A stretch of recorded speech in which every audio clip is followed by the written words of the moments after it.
Relationship between an exponential and logarithm function. The relationship between exponent and logarithm is the inverse of each other. For example, let's say we have exponential f for the function fx equal to a power of x plus k. So the inverse is log x minus k base a. The graph of f inverse is the reflection of the graph fx about the line y equal to x. Let's say we have our axis x and fx. To sketch fx function, we know that for exponent and logarithm function, we can use method IQA, where I for intercept, Q for quadrant, and A for asymptote. For fx function, we know that K is asymptote,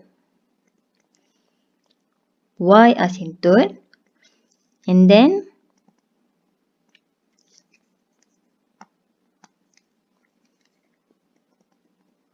for quadrant,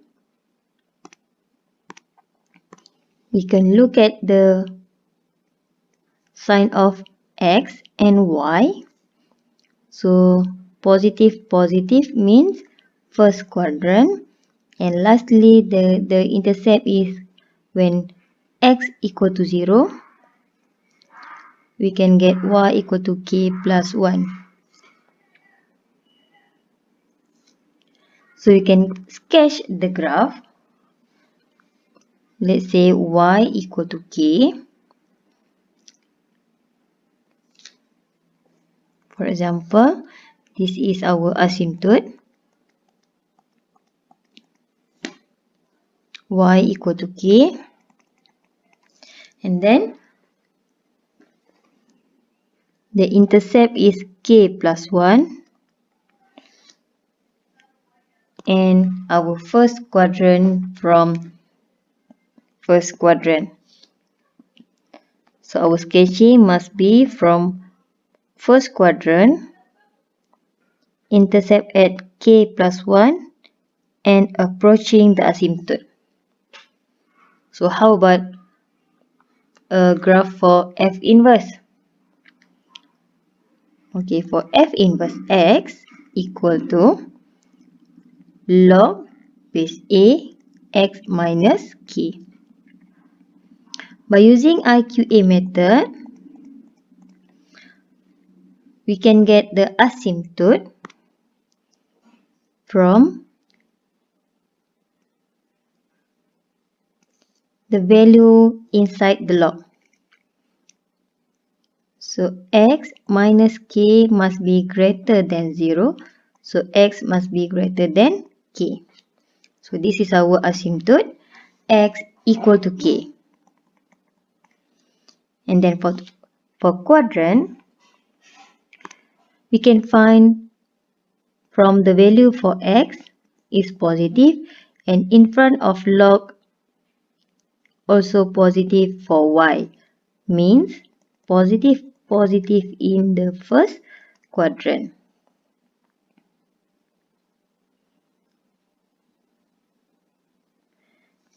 For intercept,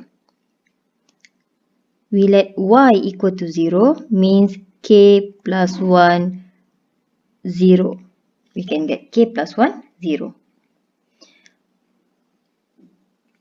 Or we can use y equal to x, the line y equal to x, to reflect our graph.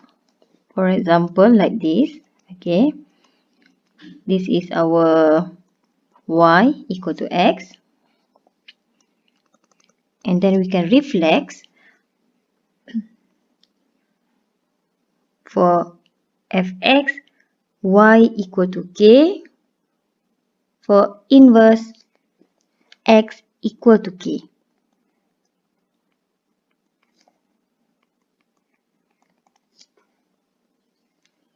Okay, let's say this is x equal to k.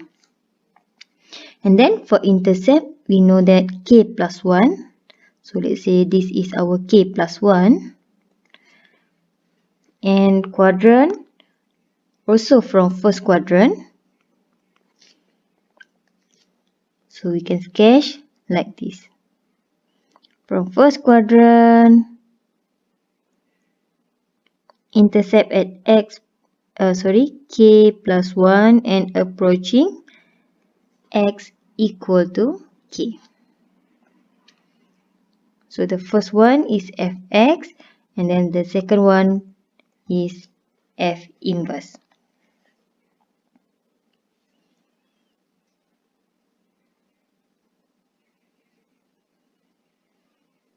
Example 20.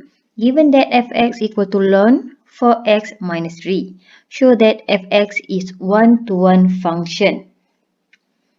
By using algebraic method, we can show that the fx is one-to-one function using substitute x1 and x2.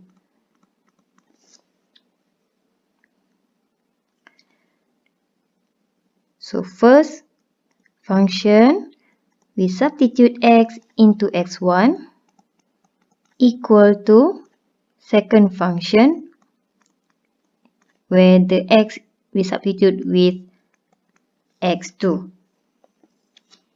To eliminate log, we must exponent both sides. So exponent and ln, we can get 4x1 minus 3 equal to 4x2 minus 3.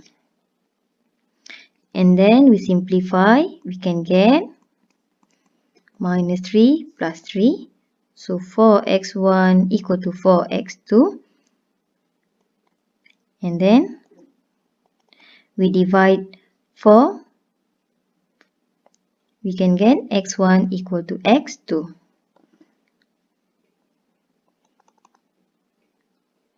Therefore, f is one-to-one function.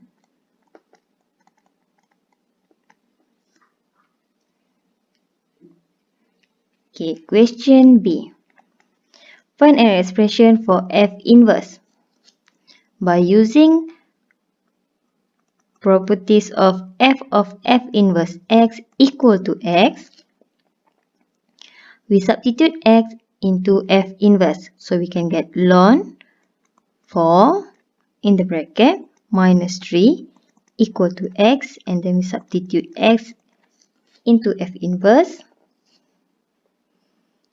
and then make f inverse as a subject. So we have ln here. So eliminate with exponent. We exponent both sides. So we can get 4 f inverse x minus 3 equal to exponent x. And then 4 f inverse x equal to ex plus 3. And then f inverse x equal to exponent x plus 3 over 4. So this is our inverse function.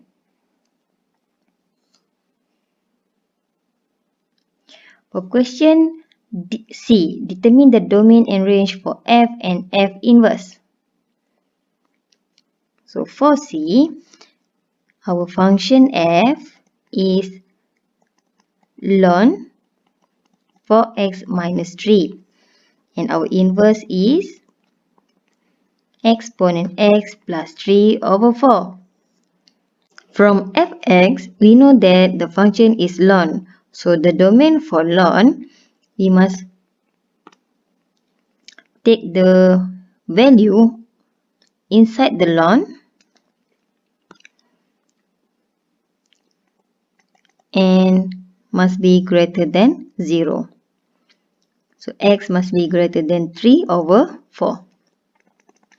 So this is our domain for f, which is domain f equal to range for f inverse means greater than 3 over 4 or 3 over 4 until infinity. And we know that range for f for ln is equal to domain F inverse, which is the value is negative infinity until infinity.